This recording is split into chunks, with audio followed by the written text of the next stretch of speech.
Again, welcome community members. Thank you for joining us for the very first session of this web series, More Than Compliance, Multifamily Districts That Work in Your Community. This series is an important part of MHP's Technical Assistance Program for MBTA communities. Over the next hour and a half and the next 8 weeks, you'll get some ideas on how communities can design districts that meet their unique needs. The mission of MHP, Mass Housing Partnership, is that we work with communities to create innovative policy and financing solutions that provide affordable homes and better lives for the people in Massachusetts. We are a quasi-public agency created by state statute in 1985. We work with communities, housing authorities, nonprofits, and for-profit developers. At the heart of what we do here at MHP, we pride ourselves on moving affordable housing forward. What we do. We increase the supply of affordable housing in the state through research on housing data to support policy efforts. We do this by providing community assistance through our work with municipalities to demonstrate new and better ways of meeting our affordable housing needs. We provide permanent financing for affordable rental housing, and we provide home ownership opportunities through the One Mortgage and One Plus Boston programs. With the passage of the final Section 3A guidelines, communities are working hard to adopt compliant districts. With that said, our goal for this webinar series is to look at the bigger picture and encourage communities to use the compliance process to respond to broader community needs, including complete streets, infrastructure, and affordable housing creation. For today's session, our speaker is MHP's very own Christine Madore. Christine joined MHP in 2021. Her work focuses on helping communities and build mobility-friendly neighborhoods and working closely with municipal officials and housing advocates to support the development of affordable housing. Prior to MHP, Christine was Vice President of Real Estate Services at Mass Development, where she was responsible for overseeing the Real Estate Technical Assistance Program to support communities across the state. A certified planner, Christine earned her bachelor's degree in Environmental, Earth, and Ocean Services from UMass Boston, and her master's degree in Urban and Environmental Policy and Planning from Tufts University. She began her planning career at the Metropolitan Area Planning Council and oversaw planning projects ranging from downtown to community-wide master plans. A resident of Salem, Christine served 2 terms on the Salem City Council and is currently a state appointee on the Salem Redevelopment Authority. Let us welcome Christine Madore.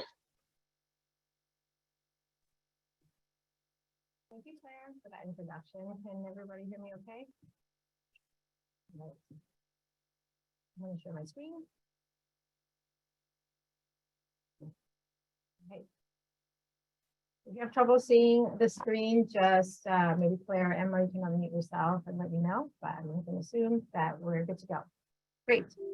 So today, as Claire mentioned, we're really not here to talk about the how in terms of 3A compliance. We're really here to dive deeper into the why.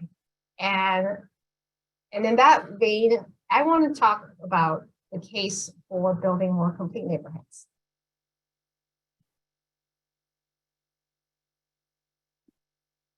And the slides are not advancing. There we go. And so before we get into that, I like to do a couple of quick exercises since we're all joining each other in the virtual room.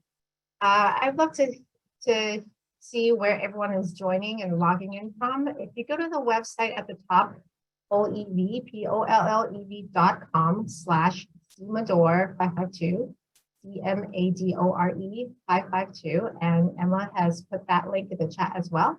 Go ahead and pin the roughly where you're logging in from, and it'll show up on the screen.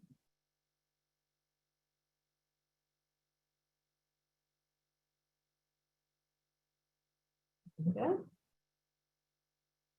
Great, we have someone joining from the Worcester area. So beyond the MBTA communities region, that's great. I think some of our discussions are definitely relevant to communities even beyond the 175 MBTA communities. I know who's joining in from the Cape might be Laura, our very own Laura Schufelt. Like to pick on her. All right, looks like we have a pretty wide representation from across the state. Really glad to see everyone today. And give it a couple more seconds. That's great.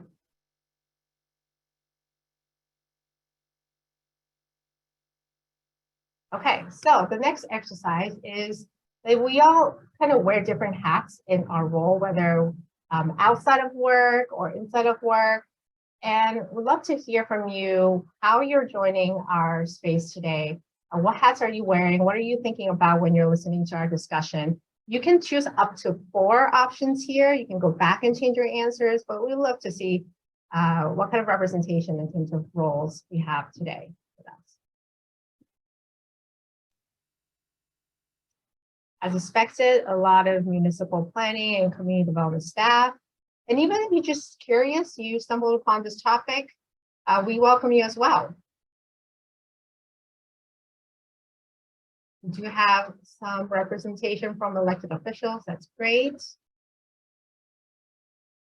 Housing advocates are showing up. Excellent. All right, give it a couple more seconds. Great. Thank you, everyone. All right, so I'm going to jump right into it. And we talk about complete neighborhoods, but what do I really mean by a complete neighborhood? And you might have heard about these different neighborhoods. Was that you?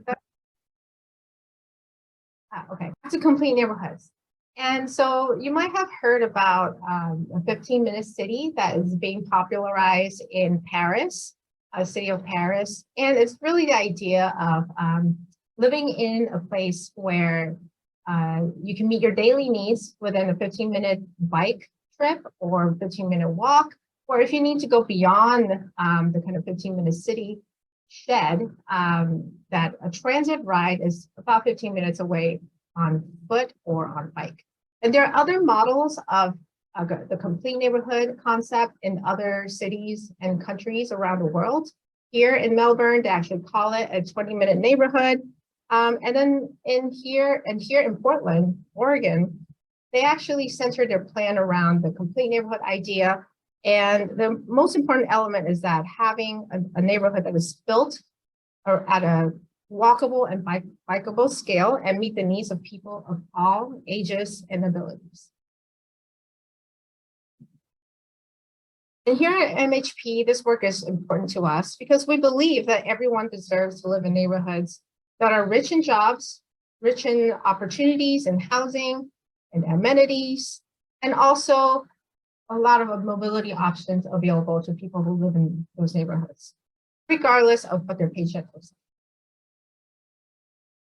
So over the past year, we've come up with a new program called the Complete Neighborhoods Initiative.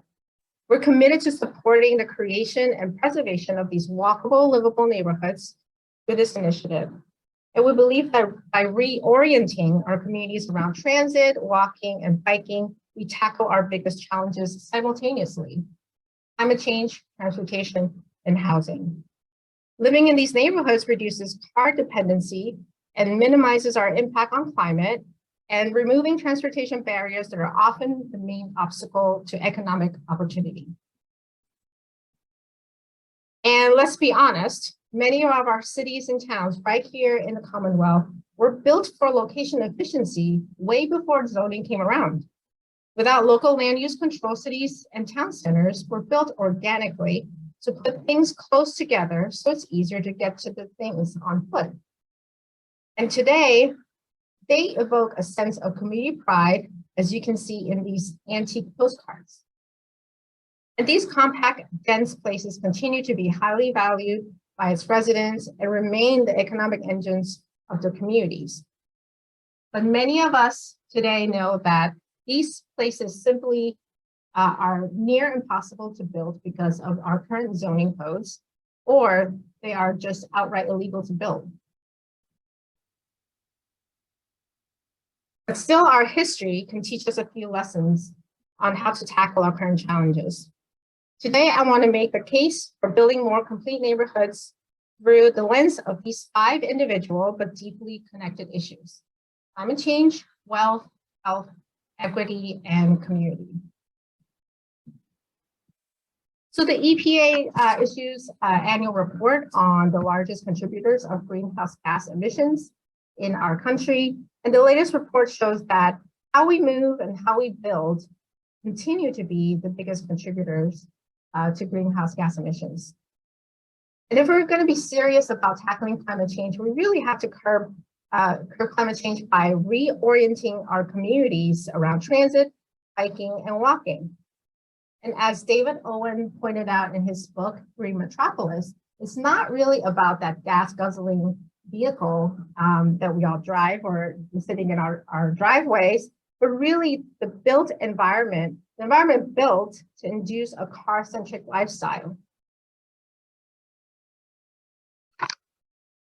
In UC Berkeley's Cool Climate Network, they actually map the average household carbon footprint for every zip code in the US.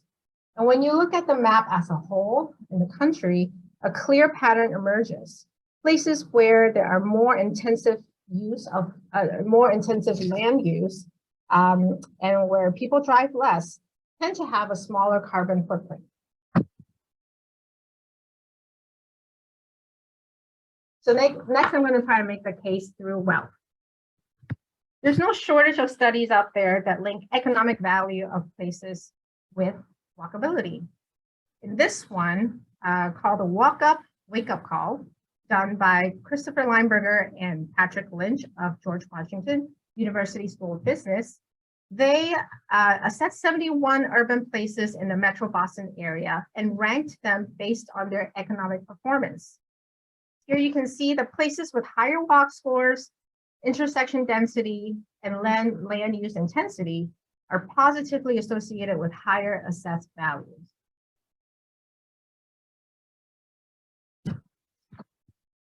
And the non-car-centric mobility options in the neighborhood is now an important factor when it comes to deciding where you want to rent or buy a home. It's so important that websites like Zillow and Redfin consistently include these scores in their listings. When we look at home prices, players in the private housing market have conducted analyses to measure the economic value of walkability, transit, proximity, and bikeability. In this most recent analysis done by Redfin, they looked at more than 1 million homes sold between January 2014 and 2016 in 14 major metro areas. Redfin found that the average home prices increased dramatically when the walk score of a property increased from around 60, which is considered somewhat walkable, to 80, which is very walkable. In fact, on average, they found the addition of 1 walk score point increases the price of a home by more than $3,000. These premiums show that people pay more for homes in areas that are more walkable, even when adjusting for other factors like schools and crime rates and other factors. In the real estate industry, there is a mantra that properties that are closer to public transit tend to have a higher appreciation rate. So again, it's just another confirmation that these places are highly valued and build well. And this is a fascinating 3D analysis done by a consulting firm called Urban 3. This is a 3D analysis of Lafayette, Florida's economic performance by tax revenue per acre. The gray and black spikes that you see on this graphic here show areas that are net positive in tax revenue, and red areas are net negative in tax revenue. You can probably guess where downtown is, where that high black spikes are, the cluster of black spikes. But keep in mind, Lafayette, Florida is 548 square miles with a population smaller than Millis or Salisbury, Mass. Here, right here in Massachusetts. And what's interesting about these red areas where we're seeing the most financial drain for the county is that they correspond neatly with Lafayette's single-family districts and the car-oriented strip mall. And they have done this analysis in different cities and towns in the US. And here's another example in Eugene, Oregon. You can clearly see where the economic engine is that is downtown, where those tall gray and black spikes are. And the view from the bottom shows where the tax revenue is negative. And again, the red areas correspond nicely with the single family areas, the more car-centric suburbs of Eugene. Urban 3 actually conducted this analysis in several cities and towns across the country and the world, in fact, and including towns in New Hampshire. And they have consistently found that walkable mixed-use neighborhoods economically outperform car-centric suburbs. And if you look at this map of Eugene, Oregon, you can see that on the outer edges where there are some distinct spikes, and if you go to the Google Street View of those areas, you can see that that one particular spike is actually mixed-use neighborhood with a new multifamily mixed-use development. Here's another layout of a similar analysis. It shows average city revenue by property after taking into account the cost of servicing these properties. You can see that the low density residential property is being subsidized by everything else.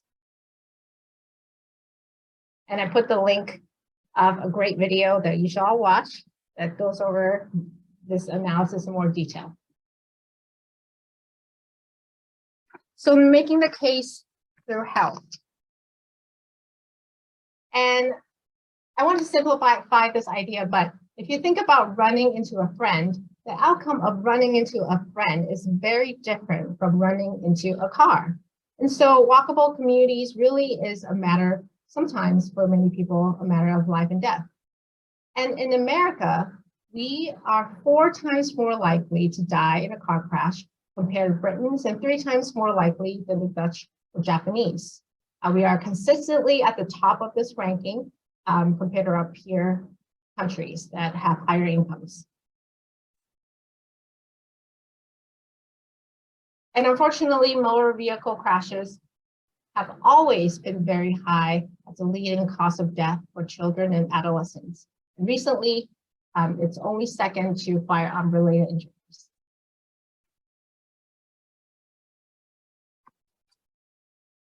In this one, a 5-year study published in the Journal of Allergy and Clinical Immunology, researchers found that for children with asthma, they are reporting fewer symptoms with increasing distance of their homes or schools from busy roadways. And this is just another summary analysis that further links childhood asthma with exposure to traffic-related pollution.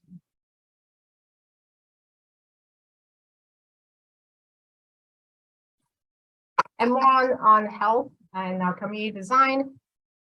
In this map across of the entire country of the US, the obesity prevalence rate is comparatively higher in the southwestern part of the country. That same goes with diabetes. So when you compare that with the percentage of commuters driving alone to work, it's hard to ignore the kind of striking patterns that we can see that, in the southeastern part of the US, that the more sedentary travel mode has perhaps an association with higher obesity and diabetes rates. And I'm not trying to suggest that there is a causal relationship between the travel mode and your health outcomes. But when you're comparing other economic and demographic characteristics like unemployment, educational attainment, income, and others, there are no other maps that display such striking similarities. And the commute mode, such as driving alone or carpooling, biking, walking, transit, it really, I feel that it shouldn't be interpreted as choice. And sometimes the lack of choice is mistaken as demand, which leads jurisdictions to invest even more in car-centric infrastructure and falling into a vicious cycle of induced demand. Next, I want to touch on equity. Many of the impacts and risk factors that I've mentioned so far disproportionately impact poor communities and communities of color and people with disabilities. You can see that people who, there's this large share of population in our country that don't possess a driver's license, whether they choose not to or that aren't able to drive. And people of color are more likely to be transit riders that are dependent on public transit. And on average, people of color are 2 times more likely to be killed while walking in their neighborhoods.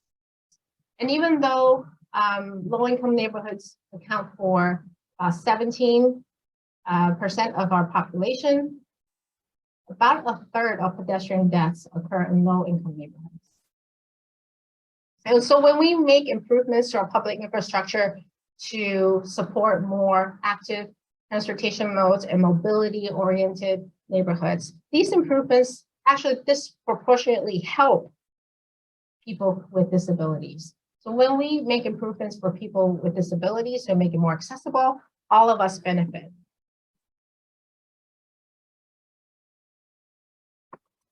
And next, more on equity.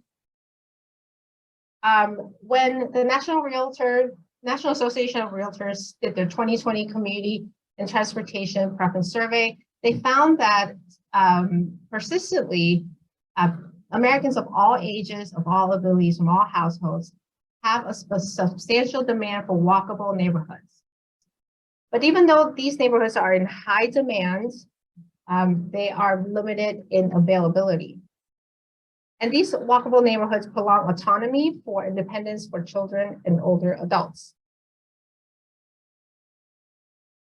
And just revisiting the walk-up study that I mentioned earlier by Christopher Lineberger, you can see that many of our top walkable amenity and mobility-rich neighborhoods are becoming less affordable. And many of these places frequently make the best places to live lists that we see in different publications. And also revisiting Urban 3's analysis for Lafayette. In this map, the yellow circle closer to the higher spikes downtown, that is historically a poorer neighborhood in Lafayette. So you can see that the tax revenue in this poorer neighborhood goes to subsidize the more wealthy neighborhoods outside of the urban core in the red areas that I circled in gray. So it makes you want to ask, who is really subsidizing who? And lastly, the case for building community through complete neighborhoods. In a classic study by Donald Appleyard in his book, Livable Streets, he chose 3 different streets in San Francisco, almost identical, except for the volume of traffic on the street. And he measured impact of the impact of the traffic volume to the environment on the street. He found that people who lived on light traffic streets have an average of 3 friends, but it goes down to 0.9 friends for people who live on heavy traffic streets. And also people who live on light traffic streets tend to consider the entire street to be their home territory. So Donald asked them to draw where they consider as their home territory. People who live on light traffic streets, they tend to draw the entire block, entire street. And people who live in moderate and heavy traffic streets, they tend to just draw their apartment unit or their building instead of the whole street. So walkable communities build social capital, and traffic volume creates an invisible harm to community, the social capital in our community. And so with that, I would want to leave you with some kind of bigger picture questions. I know many of you are here today to learn about complying with the 3A law, the MBTA community zoning law, but I really want to encourage you to think bigger, beyond the 3A compliance. And I want you to think of this as an opportunity and ask yourself, how will you use this opportunity to guide your future growth patterns centered around the human scale? How will you use this opportunity to eliminate barriers towards building community wealth and equity for your disadvantaged populations? And lastly, my personal favorite is how we use this to implement policy and tools to capture new value to invest in mobility infrastructure. So think about what kind of postcard you would like future generations to see, just the same as we are looking at postcards from before. So that's my presentation. And for the next around 30 or so minutes, we will be having a panel discussion from our 5 guests. And in the meantime, if you have any questions for me or our panelists, please feel free to put in the chat and we will try and go through them as best we can. So first up, we have Patricia Zaido. Patricia Zaido co-chairs the Salem for All Ages Task Force that is implementing its 5-year action plan. From 2003 to 2014, Patricia was executive director of the Salem Partnership, a nonprofit membership organization that works on major economic development issues for the city of Salem. For 37 years, she was a faculty member, chairperson, and administrator at Salem State University. Among Patricia's many awards and recognitions include the Distinguished Leadership Award from North Shore Chamber in 2013, the Lifetime Achievement Award from North Shore Elder Services in 2016, and an honorary degree from Salem State University in 2012. Welcome, Patricia. I'm not sure. Oh, there you are, your spotlight. And next we have Jonathan Berk. Jonathan serves as vice president of the Detroit-based community crowdfunding startup Patronicity and their new placemaking consulting service, Bench Consulting, supporting thousands of community-driven placemaking projects across the country. His focus remains on building vibrant communities to foster strong social connectivity while establishing healthy, thriving, and sustainable downtown small business ecosystems. Jonathan holds a Juris Doctor from New England Law of Boston and a bachelor's in communications from Quinnipiac University, and currently sits on the local advisory board of Leading Cities, the board of Abundant Housing Massachusetts, and his local planning board. You can follow him on Twitter at Berkey1. That's BERAIE and the number 1. Next, we're welcoming Liz Murphy, the Director of Housing and Development at the City of Fitchburg.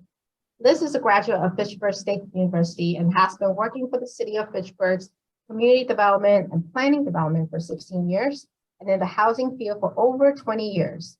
Liz currently chairs the city's Problem Property Task Force, oversees the city's Housing and Development Division, which manages a variety of grant resources, including affordable housing funds, and works as a team with the economic development and planning counterparts to encourage development and revitalize the community. Welcome, Liz. And Liz is joined by her colleague, Tom Skwierawski. Tom has served as the Executive Director of Planning and Community Development for the City of Fitchburg since 2017. While in the role, Tom has led efforts to achieve comprehensive zoning reform, including expanding Fitchburg's Smart Growth District to allow up to 1,000 additional units of by-right housing downtown. Tom worked to secure Fitchburg's designation and serve as the lead partner for Fitchburg's Transformative Development Initiative Partnership, aiming to transform downtown Fitchburg into North Central Massachusetts hub of arts and culture. Tom also led city efforts to secure $3.5 million in MassWorks and Complete Streets funding to transform Fitchburg's downtown traffic patterns to two-way complete streets, and is managing the city's role in the Twin City Rail Trail, an 18 million, 4.5 mile off-road trail connecting downtown Fitchburg and Leominster. Last but not least, we have Alyssa Larose. Alyssa is the Housing Development Director of the Franklin County Regional Housing and Redevelopment Authority and its nonprofit development arm, Rural Development, Inc. RDI works with its partners to expand housing and economic opportunities for residents and communities in rural Franklin County and the North Southern region of Western Massachusetts. Prior to working in housing development, Alyssa was a land use and housing planner at the Franklin Regional Council of Governments. She holds a master's in regional planning from UMass Amherst and lives in Greenfield with her 2 daughters. Welcome, Alyssa. Good to see you again. Stop share so we can see everyone on the screen. All right, do we have everyone? Do we have Tom? I'm here, but the video doesn't appear to be working. So I'm going to try to sort that out real quick. Okay. We can hear you. We can hear you, Tom. That's great. Okay, great. So welcome, my panelists, and thanks for taking the time to join us. So first question for everyone. After looking at my presentation, I'm curious to hear from you. What does a complete neighborhood mean to you, and how has this influenced where you choose to live, to work, and or visit? Why don't we start? Who wants to go first? Patricia? We start with Patricia. Yes, well, to me, first of all, good afternoon and thank you for having me. A complete neighborhood means that it includes and meets the needs of all ages and abilities, just as you mentioned, Christine. A complete neighborhood utilizes the 8 essential features that the World Health Organization has based its age-friendly initiative on. And I think that when we're talking about complete neighborhoods, we're also talking about an age-friendly city.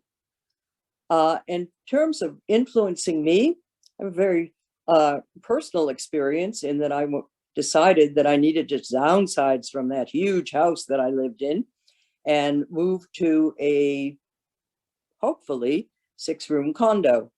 It took me 3.5 years, but it was worth it because now I live not only in a place that I really can enjoy and have access on a daily basis to goods and services, but it's walkable. Thank you. Thank you, Patricia. Alyssa, what are your thoughts? Hi. Thanks so much for having me here as a panelist. And Christine, I really loved your presentation. This topic is actually really near and dear to my heart. When I was in grad school for planning, I did my thesis on transit-oriented development in small towns and cities in New England. And so I've always kind of been interested in that intersection between land use, housing, transportation.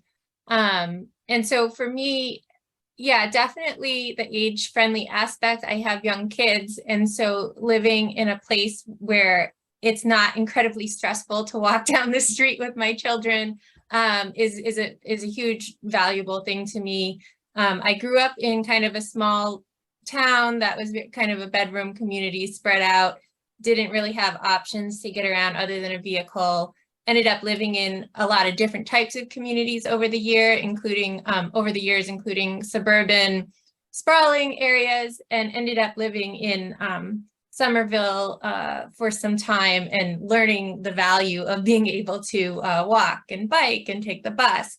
And now I'm in a more rural area, but I actually live in a very complete town of Greenfield that has a lot of those amenities within walking and biking distance. So I think it can happen in different ways and in different places. And I'm really happy to be here. Thanks. I'm going to hop over to Jonathan and get his thoughts. Thanks, Christine. Appreciate it. Great presentation. You touched on a lot of things I probably would have touched on in my response, but I'll try not to duplicate anything in the interest of time. And just wanted to second everything that Patricia said and Alyssa said as well, making sure that your complete neighborhood is an age-friendly neighborhood. I think that's one of the biggest factors that's often overlooked. But I think for me, really looking at what a complete neighborhood is a neighborhood where you can really access what you need in your daily life within a very short walk or bike of your home. So to get that jug of milk, to get a sandwich, to get the bread, to go meet friends for coffee or lunch, to have some sort of entertainment, but also importantly, focusing on the access to public space and vibrant public spaces in those neighborhoods, the places where you can actually stop, meet your neighbors, run into your neighbors, happenstance, have large gatherings with people, whatever it might be. Really focusing on all of those elements combined, for me, really makes it a complete neighborhood. And in terms of my own personal life, former 14-year resident of the city of Boston, obviously some of the most walkable neighborhoods in the state, but was looking to buy and couldn't afford to buy in the city of Boston right now. So I brought my search up to the North Shore and ended up in Salem, which I think is thanks to the work of a lot of folks here, the mayor, Christine, other folks, Patricia as well in this chat, have done a lot of work to make this a complete neighborhood and a complete city that really presents a lot of mobility options for folks and really guided my search to Salem, having left Boston to find a similar quality of life here. Thank you, Jonathan. Liz? Yeah, I think my colleagues here have done a terrific job of explaining what they see as a livable public space. But excuse me, what I see as integral is the infrastructure that needs to be in these walkable spaces, and having multiple modes to get around, not just for the vehicles that are on the road, but bike lanes, local buses and trains, and also those other amenities like restaurants, entertainment, public spaces, public facilities, you know, your seat of government, your local library, your senior center, your veteran center, those sorts of things, so that folks can spend their days staying in their neighborhoods and connecting with their community and leaving their car at home. All right. Thank you, Liz. And Tom, I'm not sure if you caught the question, but I was going around asking everyone what a complete neighborhood means to them and how that influenced their decision to where to live, where to work, and where they visit. Can't quite hear you, Tom. It's just me. How about now? Oh, perfect. Of course, once my video starts working, my audio stops working. But I did catch most of it, and certainly the great responses in your wonderful presentation, which I think covered the gist of what a complete neighborhood's all about. I think if I were to add one thing, just to put a fine point on it for what we're doing here in Fitchburg, I think what really excites us is the ability to create a complete neighborhood for working people.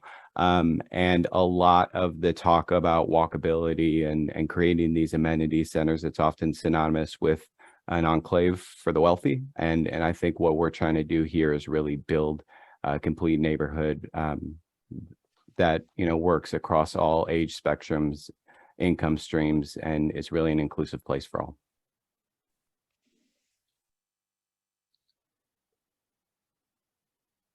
Thank you, Tom. So I want to put Patricia on the spot. Your work for Salem of All Ages is very well publicized. You've been in so many newspapers and magazines and radio shows, and you're kind of a local celebrity. So I really wanted you to talk a little bit more about the availability of mobility options in Salem with different trains. We have train, we have ferry, the skipper, the bike share, we have walkable neighborhoods. And can you talk about why that is critical in ensuring that Salem remains an age-friendly city? I will. And I just want to say that I mentioned the World Health Organization and age-friendly. And for the sake of our audience, I'd like to just give a definition of what an age-friendly city is, and then I'll move on to transportation. The World Health Organization created an age-friendly initiative in 2010, and it has truly gone global. But what is it? Well, it's a city that makes a conscious effort to encourage, and I love this word, active aging. It's a place that provides opportunities for such things as good health, inclusion, and security. It enhances the quality of life for people as they age. And as I mentioned, it's based on 8 essential domains. And I just mentioned a few. You would expect health and housing and transportation, but also respect inclusion, social participation. And there are others as well. And I believe that Christine has put that in the chat so you can get an idea of what they are. And there are many parts to the 8 essential features. When we started this initiative before and while we were doing our action plan, we did a survey. And much to my surprise, when asked what the most difficult or the greatest challenge as you age was, people did not say health or financial or housing. They said isolation. Isolation. And since the pandemic, of course, this has only gotten worse. It's a huge issue for older adults. It leads to severe depression and, unfortunately, many early deaths. The solution I want to talk about, and I'm not suggesting it's the only solution, but the one I'd like to talk about today, and which Christine has asked me to talk about, is transportation. We need to get folks around so that they can attend not just medical appointments and going grocery shopping, but to go to dinner, to be with friends, to go to the movies, for heaven's sakes. I'm sure you're aware that we have an excellent commuter rail system in Salem that is very, very close and a short walk to all of our tourist attractions and restorations, etc. And it's great for people who live downtown. And it's probably why people talk about Salem being a walkable city. But Salem is 8 square miles, and it's not easy for people, obviously, to walk everywhere. So I want to talk to you about 3 somewhat unique opportunities that we created so people can enjoy Salem and all it has to offer. I have to admit, my favorite is the Salem Skipper. And as you can see, it's an adorable blue and white car that I love seeing zipping around Salem. It's actually a micro transfer system that was launched in December of 2020 to provide affordable on-demand rides with the goal of expanding access to flexible and equitable transportation and advancing Salem's mission to become not only age-friendly, but car-light. The latest performance report, which is from just this past August, total rides, 90,150. People gave an average rating of 4.8 out of a 5-point scale. The average wait time is 16 minutes. They're on time 80% of the time. Their unique riders, 4,150, and I'm happy to say that in 2021, we've increased that by over 1,800. In terms of climate change, individual vehicle usage, 104,000 miles saved, and carbon dioxide, 92,000 pounds saved. This skipper goes everywhere in Salem, from 7 a.m. to 10 p.m. Monday through Thursday, Friday and Saturday to midnight, and everybody goes home to bed by 8 p.m. on Sunday. It cost $1 for seniors, students, and the disabled, $2 for everyone else until 7 p.m., and then it goes up to the whopping fee of $3. The next step, obviously, is it must be expanded into other cities and towns on the North Shore. And obviously discussion is underway. Probably the most recent one is Salem State students in many of the dorms live very close to a mall in Swampscott, and they are clamoring. They want to go to the mall. And so we hopefully will do that soon. But we're working with cities like Peabody and Beverly so that we can go into other towns as well. Our second system is Metro Boston's public bike share system. Salem got involved in this in 2021. It was a very successful launch and enthusiastically welcomed. And to prove that, Recently, we added 7 new blue bike stations. We had 8, so now we have 15 stations. We also added 44 more bikes. Expanding access in Salem obviously helps connect the city. It makes more neighborhoods and distinct and areas reachable by bike. Residents, students, workers, visitors have more access to a healthy and a sustainable way of traveling. Well, again, reducing our city's reliance on cars and their associated climate and congestion impact. Lastly, there's the ferry. Now, I know that all the cities and towns don't have the ocean, the Atlantic Ocean, sitting at their feet, but think of this as an unusual means of transportation and something that possibly you can use in your town, and we can talk about creative ways. Now, the reason I say this was considered by people in Salem as an outlandish, stupid idea by Kim Driscoll, who was the mayor, and by me, who was the executive director of the Salem Partnership. That was in 2005. I'd like to tell you that this has been running consecutively and successfully now for 17 years. It's a seasonal ferry. You can't go too far out once the weather gets bad. It runs from late May to, guess when? Halloween. And it runs several daily trips between Salem and Boston. In Boston, it arrives at Long Wharf, which, as you know, is very convenient, right on the Greenway. You can hop on the T, or you can just walk over to the North End and have a lovely lunch or dinner. It's a lovely day trip, both for residents and for tourists. Tourists come in from Boston for the day or go out to Salem. Many of these things I'm talking about, remember, have a real economic imprint. When you give somebody transportation and you take them someplace, there's a pretty good chance they're going to spend money. The ferry is also used for commuters, and I understand the 7 a.m. ferry from Salem has a dedicated group who takes it every day and returns every day from work. And yes, they can enjoy a glass of wine on the ferry on their way home from work. So there you have it.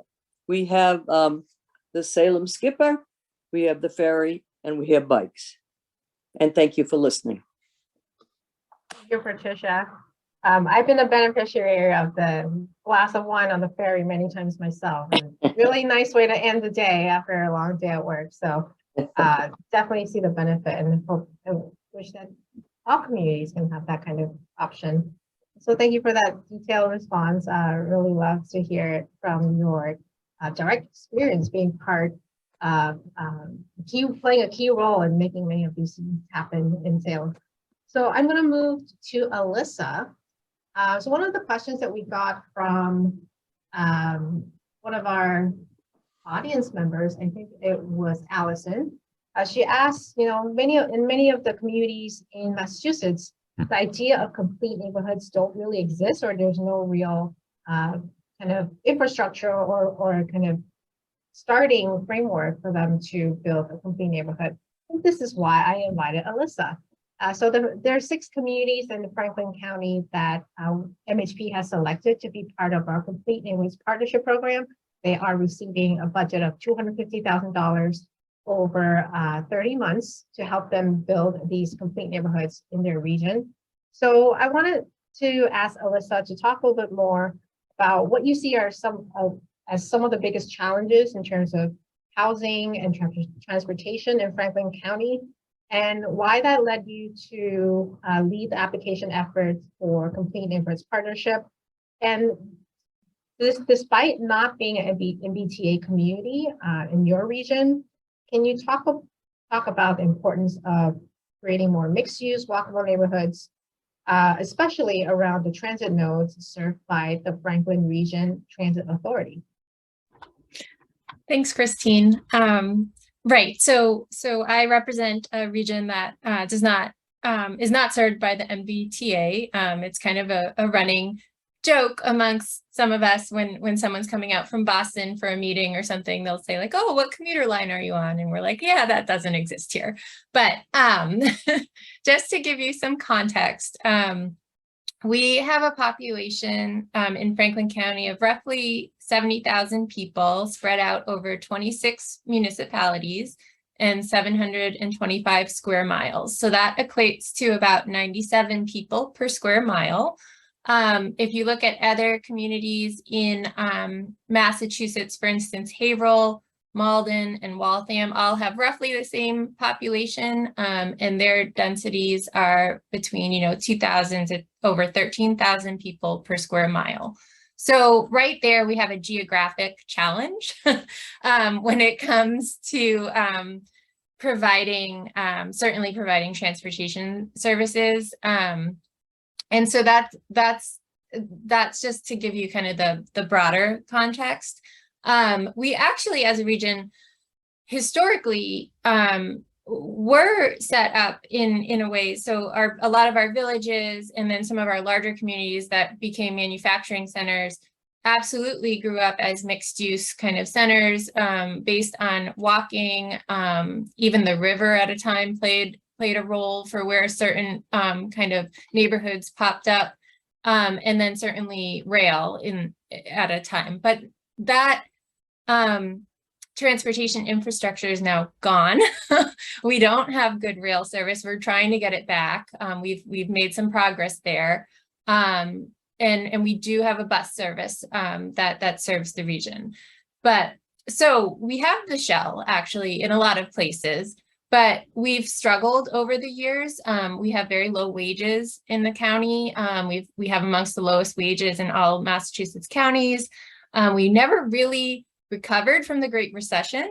And so we struggle with developing housing and mixed use developments and redevelopment of our towns because our market just can't support the cost of that. And so we've actually lost density over time in a lot of our communities, unfortunately, which is a huge struggle. And that's where those postcards are really cool, because when I've worked with towns in the past on things like zoning changes to support kind of these mixed use centers that we kind of still have and used to have, I can show them images from the past when there was a building there. It's not there anymore, but there used to be a 2-story building there. So I think images really help people kind of visualize what could be. So we have a lot of challenges there, and it's kind of a cyclical issue where we really need public investment and support to kind of stop this cycle. And we need to be very strategic as a region, because we have a lot of small towns that don't really have staff. We're relying a lot on volunteers. And so that's where, our towns are very used to kind of working with the regional planning agency. And my entity is a regional housing authority, one of the only ones in the state, and kind of pulling together to pool our resources to try to address these challenges. So that's where we were coming at with the Complete Neighborhoods project. Was we have a number of towns that are trying to create more complete neighborhoods, trying to add housing and affordable housing, but really struggling with the capacity issue to do that. And so by kind of working together with MHP, we're really excited to kind of move forward with some of these efforts. And the other thing that we've talked about is that it's a chicken and egg situation for us with transportation, because the Regional Transit Authority is partly funded based off of ridership. And so we've lost population in the last 10 to 20 years, and that doesn't help with ridership numbers. And so the more that we can focus redevelopment efforts, revitalization efforts around the transit authority system, the more we can help hopefully bolster the ridership and thus get better transit. And so, that's where this kind of regional strategy comes in. And I think there's a lot of people in our region who are also very concerned about the environment and about our use of fossil fuels, and the fact that we drive a lot more than a lot of other areas of the state. So I think all of it coming together is really exciting. So thanks, Christine. Thanks, Alyssa. That's great. We have about half an hour left, so I'm going to keep on moving. And I'm going to go to Liz and Tom from Fitchburg. And Liz, as you mentioned earlier today, that Fitchburg is a really good model for what a complete neighborhoods look like, and with housing, transit, major institutions, and jobs all in proximity of downtown. Can you talk about more about why the city has prioritized housing and mixed-use development around the train station, and what kind of outcomes is the city driving with recent and ongoing investment? Yeah, and first I just want to echo what Alyssa said. A lot of what she said, being out in Western Mass, it resonates for us too. We have quite a bit of the infrastructure in place, but we hadn't really fully recovered from the recession.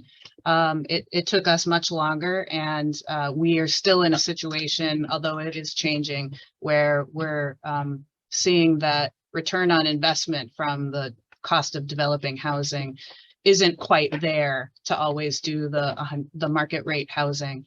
But we have a lot of opportunity for that. So as our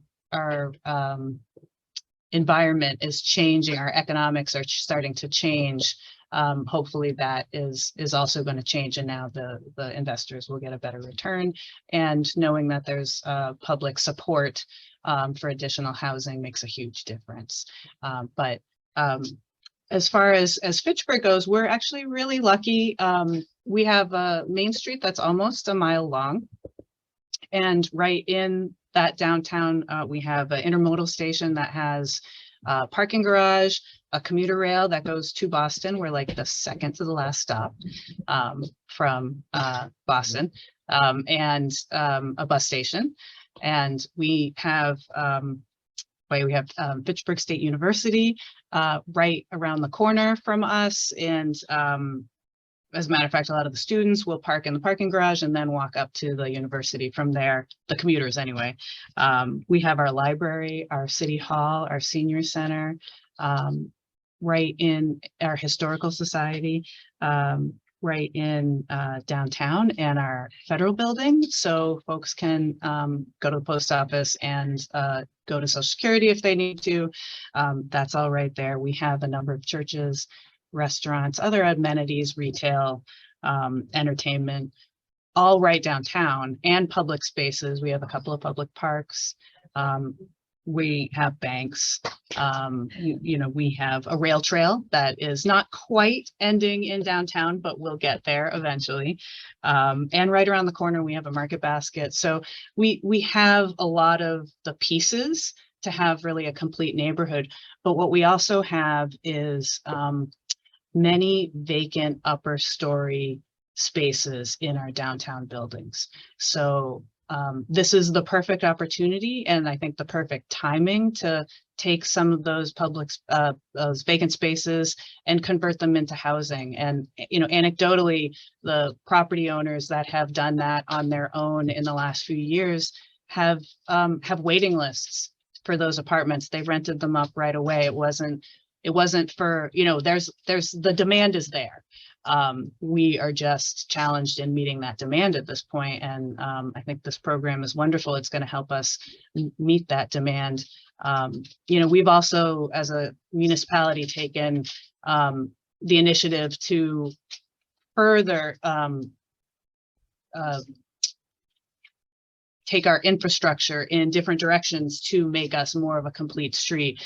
And we just wrapped up a project that did that. And I think Tom, who was overseeing that project, could describe it much better than I.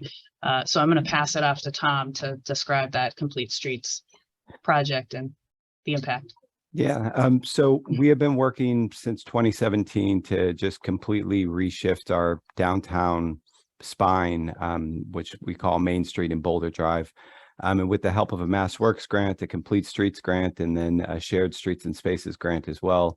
All told, we just completed a $4 million rebuild of our downtown streetscape to make it more walkable, more of a complete street. We converted what were two one-way, two-lane highways into downtown streets that feel more walkable and kind of create that enabling environment for people to want to live downtown in a place that they can walk. And when I saw your visual, Christine, about the social connections one can make as traffic gets lessened, it made me think about that important work.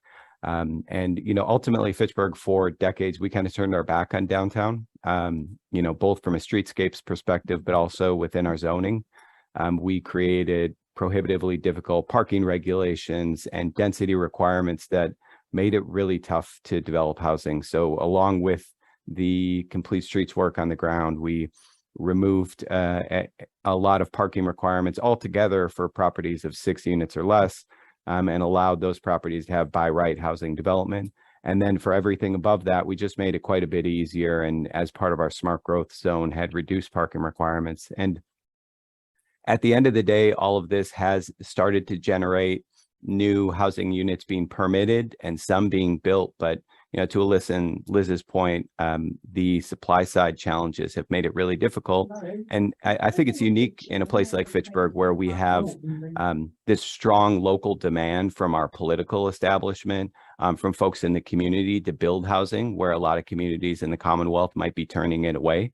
But we don't have those market pressures that are quite strong enough to help support housing development alone. So that's why we're really excited to work with MHP. We've got a lot of small scale developers who need some technical support to figure out the complex sort of 7-layer cake of funding they need to make these projects work. And, you know, getting the architectural supports, the engineering work, and a lot of old buildings that have old building problems that can be quite expensive. So putting together the TA with the resources and the funding, I think, is going to be crucial to help us take that next leap in our efforts here in Fitchburg. Thank you, Tom and Liz. I was wondering if you could answer a really quick question from Eugene. He asked, are apartments in Fitchburg getting built without parking? He's Yes. talking about new construction or rehab, I'm not sure, but. Yep. So a little bit of both. And we've always had a rule within our zoning ordinance that you needed, if you could find parking within 800 feet of the property, that could satisfy the parking requirement. And we have a few larger parking decks that have made it easier to take advantage of that. But at the same time, we just completed this big change that said for 6 units or less, there's no parking required at all.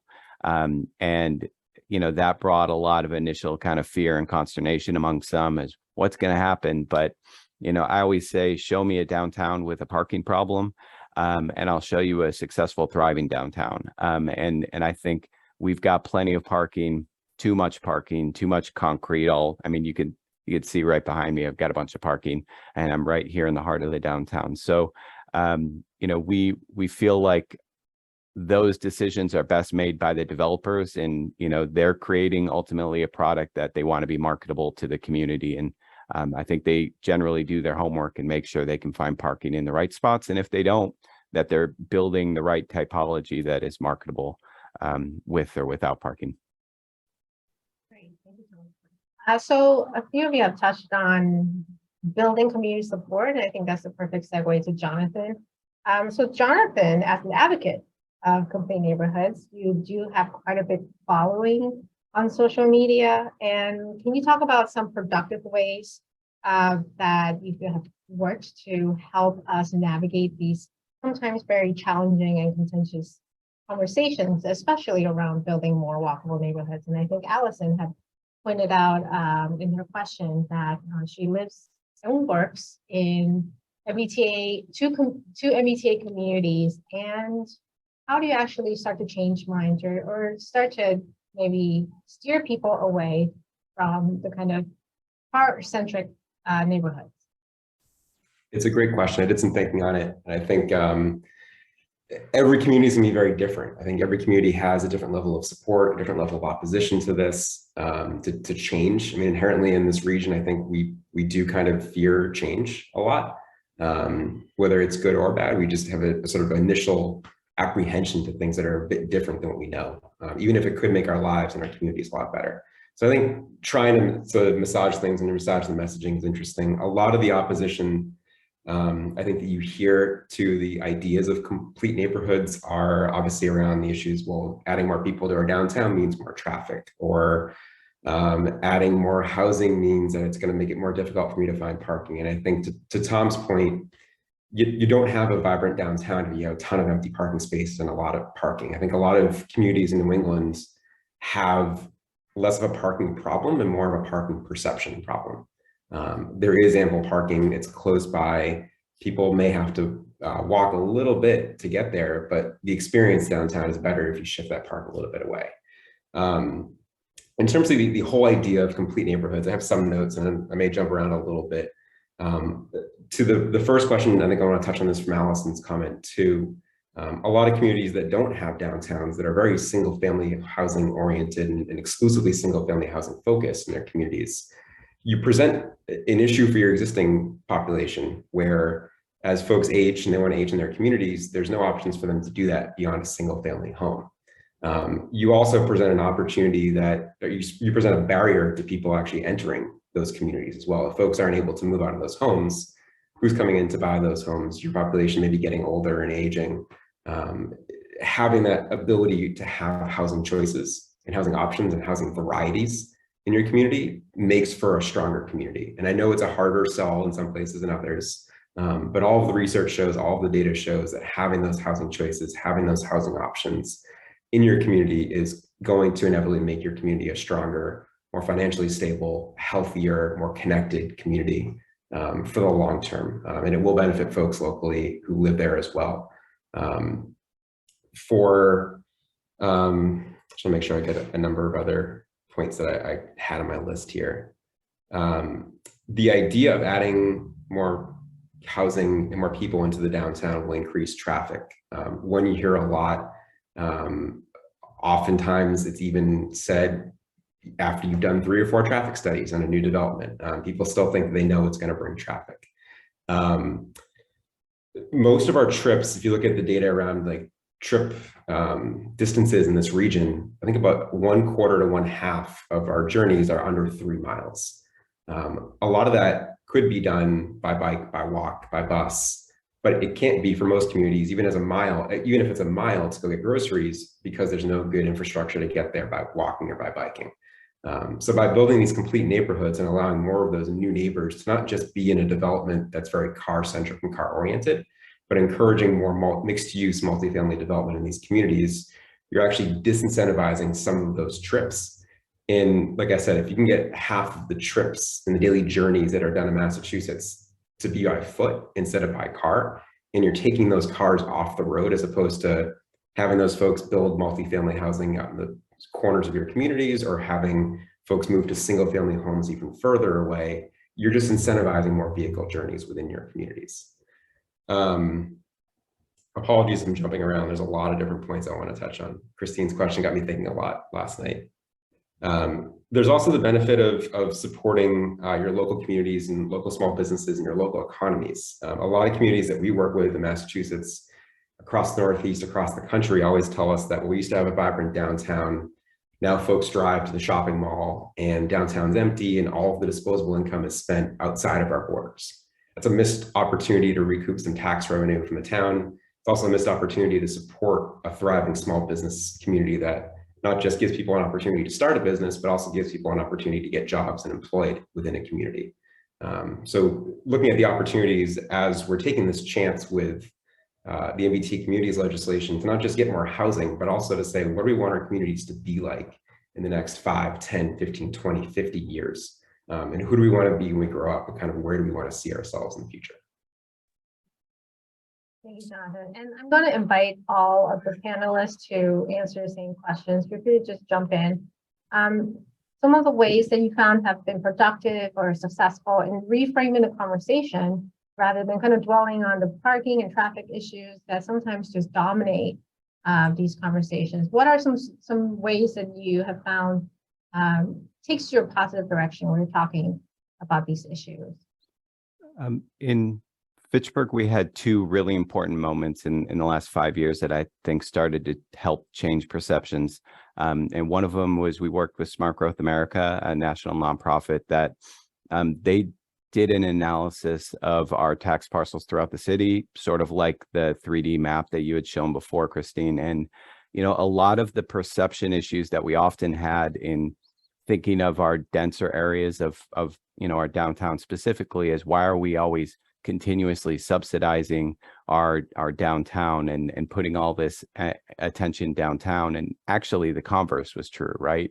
And that analysis showed that our more rural and ex-urban style developments were actually a much less efficient use of our tax revenue, and, you know, was creating dumb growth ultimately that made it really difficult to invest in our infrastructure. And you know, so it helped change a lot of important minds, you know, particularly among our elected leaders who are looking at how to make our bottom line work, to show that it's actually much more efficient to invest in our downtown. And I think the other thing that happened is before we did our zoning changes, they were all premised on an economic development strategic plan that we created, and sort of the guiding mission statement of that was that we're a place with urban amenities, but this sort of picturesque rural landscape. So we're kind of, Fitchburg is two different cities in some respects. Some of you might have seen on the news, we had our rail trail, you know, which is not too far from where I am today. This weekend, literally a moose was walking on the rail trail. And so that's the kind of, you know, dichotomy you have here. And I think what that planning process helped folks recognize locally is, in order to keep that picturesque rural landscape, smart growth helps to preserve those areas by concentrating development where it should be, as opposed to the sprawling ex-urban development that we'd seen in the past. And I think that helped, those two things together really helped shift a lot of minds as we went and implemented those comprehensive zoning and complete streets changes. So making a fiscal argument and economic productivity argument for complete neighborhoods. Thank you, Tom. Anybody else want to jump in? Alyssa, go ahead.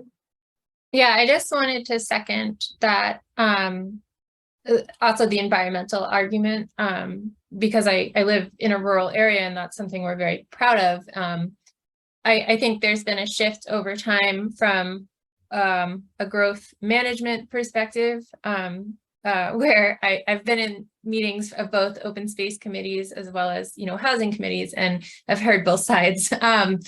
I think we're at the point where more and more people understand that it's land conservation as well as appropriate denser mixed use development are kind of two sides of the same coin, and not necessarily always separating them out as competing or you know, things that are working against each other is huge, and really important.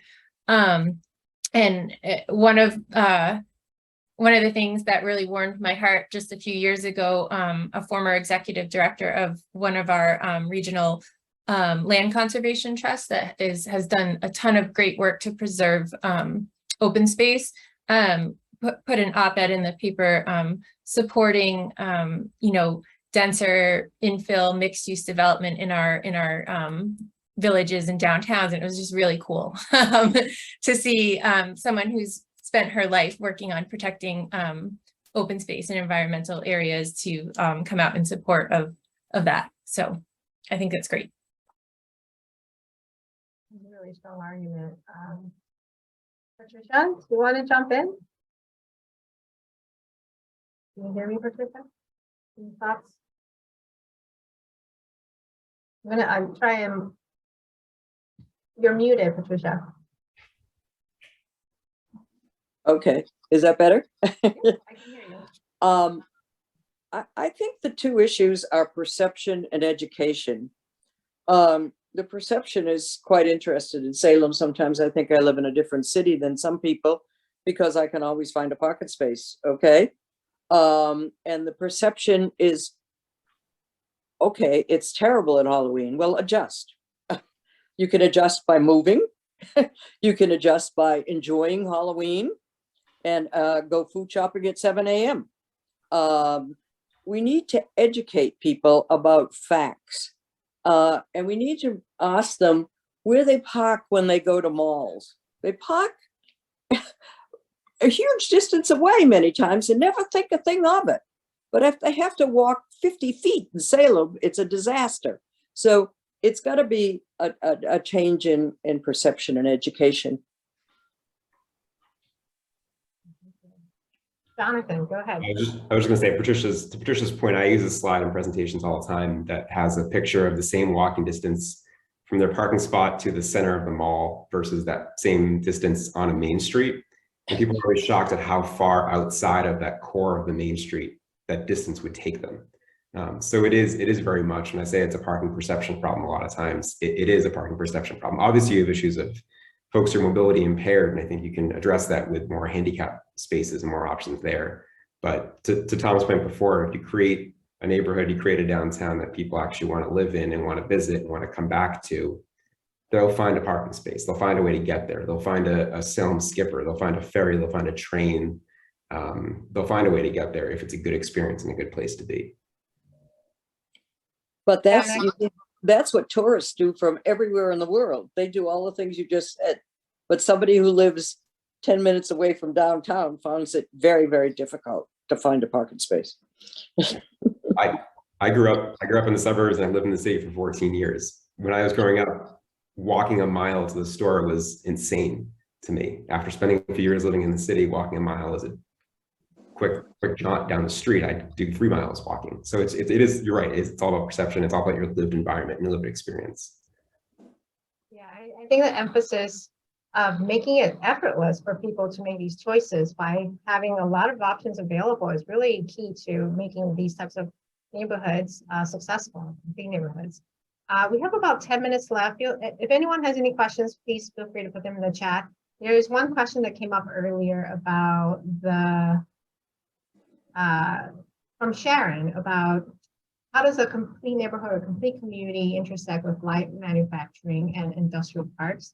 So I'm going to take a stab at this question. So I think we talked about creating more economic opportunity, whether it's housing, it's jobs, or educational opportunities. And the fact that in many places with these big industrial parks or manufacturing parks that you have no other option than to drive there, I think that is an opportunity where if you can provide transit options within your town center or more dense places in your neighborhood to make that trip easier, to leave your car at home. And Patricia talked about microtransit in Salem, and I believe there are other microtransit models in communities in the Commonwealth. Make that an additional option for you to get to that job in the industrial park and carpool with others in the van. I think that's really what we're talking about, providing more options in mobility that reduces our impact on the climate, reduces climate emission, greenhouse gas emissions. It's healthier for you to be able to not sit in traffic for prolonged amounts of time, and sometimes share the ride with other people in your community. I think that really hits some of the benefits of complete neighborhoods that we're trying to make a case for. But I'll let other analysts respond. So in Fitchburg's a town was really its roots are in manufacturing. So the sort of industry connection with complete neighborhoods has been something that's long been part of our roots. But right within our downtown, next to our intermodal station, we have a significant manufacturing facility right beside a new transit-oriented development that's going to be opening up in a month. And on the other side of our downtown, actually a storefront is occupied by a niche precision manufacturer that nobody would know it's there because it doesn't really have any externalities, odor, noise, or the like that interferes with the day-to-day living of the urban resident. And so when we underwent our zoning changes, we also looked at creating what we called we carved out a space for artisanal manufacturing. So small scale manufacturing that doesn't have those externalities and that impact neighborhood life. And we actually allowed those to be built by right beside housing developments. And, ultimately what we do hear from a lot of housing developers is, especially the first floor commercial units are really hard to lease up. and they're often a loss leader on those kind of projects. So looking at creative ways to fill those spaces with makers and job creators is certainly something we've been looking to actively encourage. I think perhaps the industrial park, it might not be as synonymous with it, but certainly industrial development can happen hand in hand with a lot of what we're talking about here, if it's the right kind of industrial. And just to add to that, you know, we're lucky that we have a regional bus system. We're pretty close to Devon's, just a couple towns over, and our regional bus system has been flexible enough. And again, we're fortunate that that we have that connection, that we can work with them to be flexible. So they've started doing some bus routes that are to Devon's from downtown Fitchburg that will do second shifts as well. So that, you know, because that's some of the challenge, you know, when you're in a smaller community and you have a local bus system, that bus system might be a more, you know, kind of 7 to 6 or 7 to 7 kind of a situation. But our bus system is certainly invested in increasing their ridership and making bus schedules that work for the public. I think it's an iterative process for them, so it's still a work in progress, but it's just really critical if you do have any kind of system to, like, you know, they don't work in isolation. They need to work with the larger community to make those routes work. This is a concern I hear a lot from other communities, that, you know, we do have some regional transit service, but just the number of ridership numbers just don't justify for more investment and more service, more frequency. So one solution is to build more homes near these transit nodes and opportunities to make that justifiable, make that investment justifiable in more service, especially on these regional bus routes. So I'm going to quickly wrap up by asking everyone, all 5 of you, to answer this one question: is what is something you wish that more people in the community development world would talk about, and why? We'll go to Alyssa first. Oh boy. I guess for me, it was something actually that Tom mentioned, reducing the barriers for kind of smaller scale development and developers who might be not. So to do affordable housing development in Massachusetts requires a lot of expertise and a lot of you know, eyes on the project. So finding ways to make it easier for smaller developments to happen by more entities to create the housing that we need in these places close to transit. Patricia. I think we need to change a lot of the zoning rules. Haven't done that for years. Yeah, is that something that we need to talk more about already? Talk more about what? Changing zoning. You're right. I think zoning reform is such a key piece. It's huge. I mean, somebody mentioned a zoning rule that you didn't need to have parking if you had 6 units. My God, that's like would be a revolution in Salem, and I think that's a great. Many other communities as well, I believe. Yeah, that idea is going to stick with me for a while, Tom. What about you, Jonathan? So what Alyssa said was essentially what I was going to say, but it's really finding ways to empower more incremental developers. This whole idea of incremental development, as opposed to, I think what people's fear is that large institutional investor comes in and builds 200 units downtown. It looks awful. There's some need for both, but I think it's important that we really incentivize those small, independent, local developers that a lot of times are sort of dissuaded from working in communities because of the uncertainty, and they can't afford the risk that comes with that uncertainty. So how do we do things locally to empower, whether they're from their community or nearby communities, those developers that are going to sort of have the long-term interests of the community in mind as well in those investments, and make sure that more of those are involved in the development process as we start to add more housing across the region. Absolutely, great point. Tom, and then I'll end with Liz. Or Liz, you can go first. Liz, go ahead. Sure. You know, I would have said what Alyssa said, but you know, One thing that Patricia had said earlier that really resonated with me is that social participation, social participation that sort of naturally comes about when you have more people downtown. And I think that people they underestimate how that social participation translates to public participation.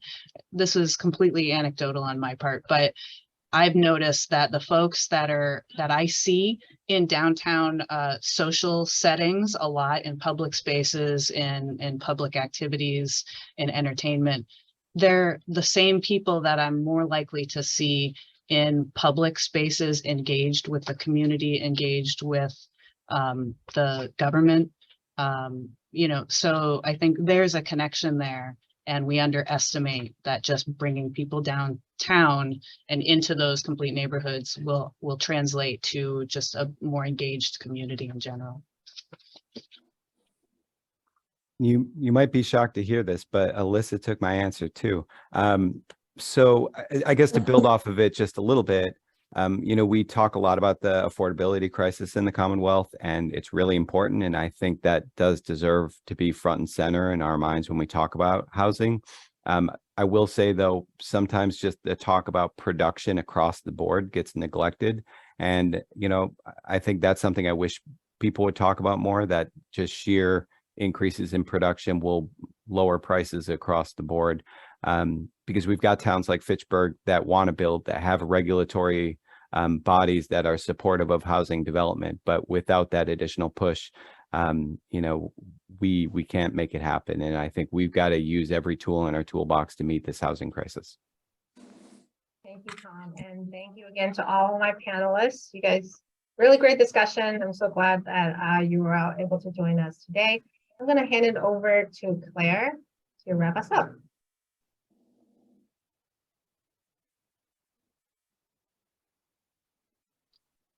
Wow. Oh, can you all hear me? Yeah. Okay, good. Thank you, Christine, for such an amazing presentation. Thank you to the panelists for this robust conversation. Everything from creating housing choices and safe and reliable infrastructure to simply taking it back to the basics and making friends, right? Like, complete neighborhoods are beneficial to everyone. I'll wrap up with a couple things. This is a 9-week series. So next week we have session 2, and that'll be about water and wastewater basics for MBTA communities, presented by Joe Pesnola. In the chat, you'll see that there are a few resources on your time. If you need them, go ahead and take a note of them. It's the Data Town, which has relevant data on every community in the Commonwealth to make a case for housing. The Housing Toolbox, which has strategies and best practices for creation and preservation of affordable housing. And also right on DHCD's website is the webinar that they hosted a couple weeks ago that gives like a brief overview of the Section 3A legislation. My contact info is here. If you have any questions, comments, please shoot them our way. The recording will be made available to you all shortly. But thank you for your time. Thank you for your interest. And we hope to see you same time, same place next week, Wednesday, September 28th for session 2. Thanks, everyone, and have a great day.